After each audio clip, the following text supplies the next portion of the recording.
নমস্কার বন্ধুরা, কেমন আছেন সবাই? আশা করি সবাই খুব ভালো আছেন। রুচিকর মেনুতে আপনাদের অনেক অনেক স্বাগত জানিয়ে আজকের ভিডিওটি শুরু করছি। আজকে বানাবো মসুর ডাল দিয়ে লাউ ডাঁটা শাক। মুখের স্বাদ ফেরাতে বা রুচি ফেরাতে এই রেসিপিটি একদম অনবদ্য। আপনারা অবশ্যই একবার বাড়িতে ট্রাই করে দেখবেন এবং ভিডিওটি শেষ পর্যন্ত দেখবেন। এখানে আমি লাউ ডাঁটা এবং শাক ডোকার যে নরম শাকগুলো ছিল সেগুলো কেটে নিয়েছি এবং একটা আলু কেটে নিয়েছি লম্বা লম্বা করে। আলুর পরিমাণটা আমি কমই দেব। এরপর আমি কড়াইয়ে দিয়ে দিচ্ছি সাদা তেল। তেল গরম হয়ে গেলে আমি এখানে প্রথমে আলুগুলো আমি সামান্য ভেজে নেব।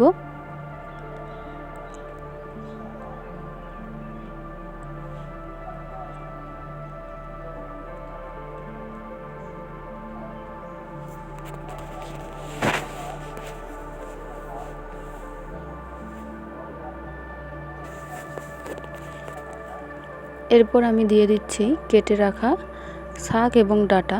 এগুলো আমি কিছুক্ষণ নেড়ে নেব। বেশিক্ষণ আমি নেড়ে নেব না, 2 থেকে 3 মিনিটের নেড়ে আমি এগুলো নামিয়ে নেব।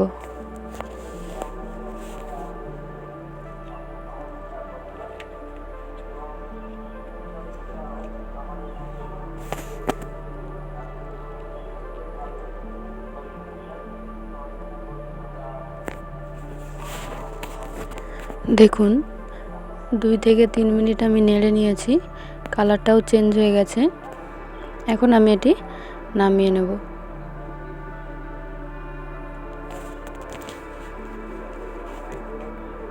এরপর আমি এখানে মসুর ডাল নিয়ে নিয়েছি প্রায় 100 গ্রাম মতো।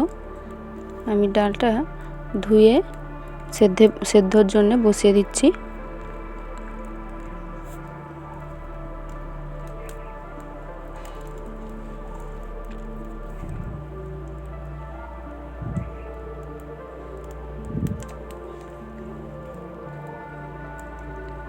ডাল ফুটে গেলে এই উপরের যে ফেনাগুলো উঠে যায় আমি এগুলো একটা চামচ দিয়ে তুলে নিচ্ছি।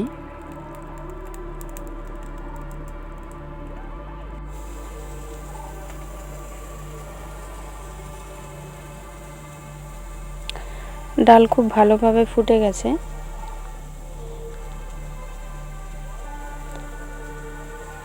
এরপর আমি এখানে ডালের পরিমাণে লবণ দিয়ে দিচ্ছি এবং হাফ চামচ পরিমাণ হলুদ গুঁড়ো দিয়ে দিচ্ছি।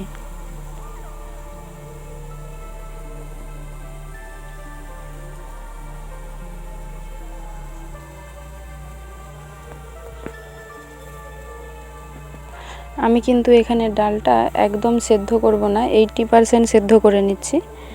80% এখানে সেদ্ধ হয়ে গেছে। এরপর আমি নেড়ে রাখা শাক ডাঁটা এবং আলুগুলো এর মধ্যে দিয়ে দিচ্ছি। দিয়ে আরও 5 থেকে 7 মিনিট আমি ভালো করে সেদ্ধ করে নেব। দেখুন সেদ্ধ হয়ে গেছে প্রায় সবগুলোই, সব কিছু ভালোভাবে সেদ্ধ হয়ে গেছে। এবং আমি এখানে ডাঁটাটা খুব বেশি সেদ্ধ করব না, নরম হয়ে গেলে খেতে খুব একটা ভালো লাগে না। এরপর আমি কড়া বসিয়ে দিয়েছি, এর মধ্যে দিয়ে দিচ্ছি সরষের তেল।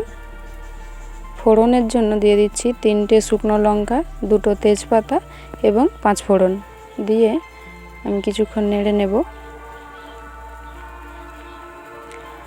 এরপর দিয়ে দিচ্ছি একটা বড় সাইজের পেঁয়াজ কুচি।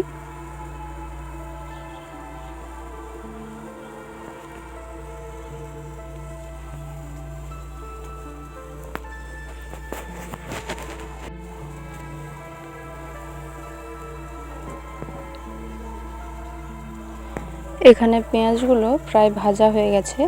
এরপর আমি এখানে 4 কোয়া রসুন কুচি করে নিয়েছি, তেলের মধ্যে দিয়ে কিছুক্ষণ ভেজে নেব। আমি রসুনগুলো খুব বেশি ভাজবো না, কিছুক্ষণ ভেজে নিয়ে একসাথে মিশিয়ে আমি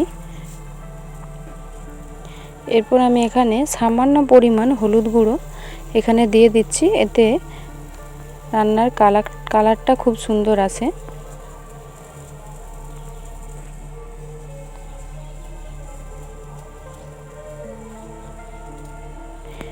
এরপর সেদ্ধ করে রাখা সব উপকরণগুলো আমি এখানে দিয়ে ভালো করে নেড়ে নিচ্ছি।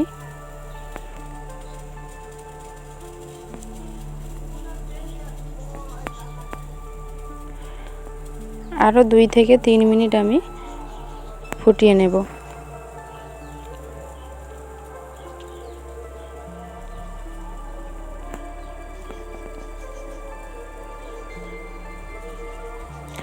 সবগুলো খুব সুন্দরভাবে ফুটে গেছে।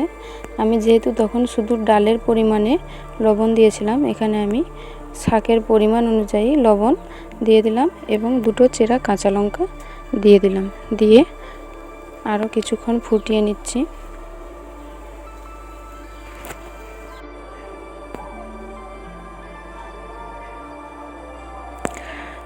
আমি এখানে খুব বেশি পাতলা করব না, একদম মাখো মাখো করেছি।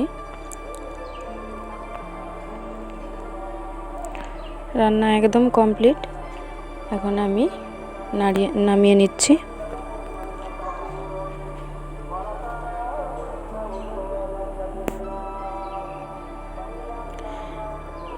দেখুন রান্নাটা দেখতেও কত সুন্দর হয়েছে এবং খেতেও খুব সুস্বাদুও হয়। কম তেল মশলার মধ্যে একদম খুব স্বাস্থ্যকর একটা রান্না। আপনারা অবশ্যই একবার বাড়িতে ট্রাই করে দেখবেন খুব ভালো লাগবে খেতে। সবাই ভালো থাকবেন, সুস্থ থাকবেন এবং ভিডিওটি ভালো লাগলে একটি লাইক, কমেন্ট, শেয়ার করে দেবেন এবং চ্যানেলটি সাবস্ক্রাইব করে দেবেন।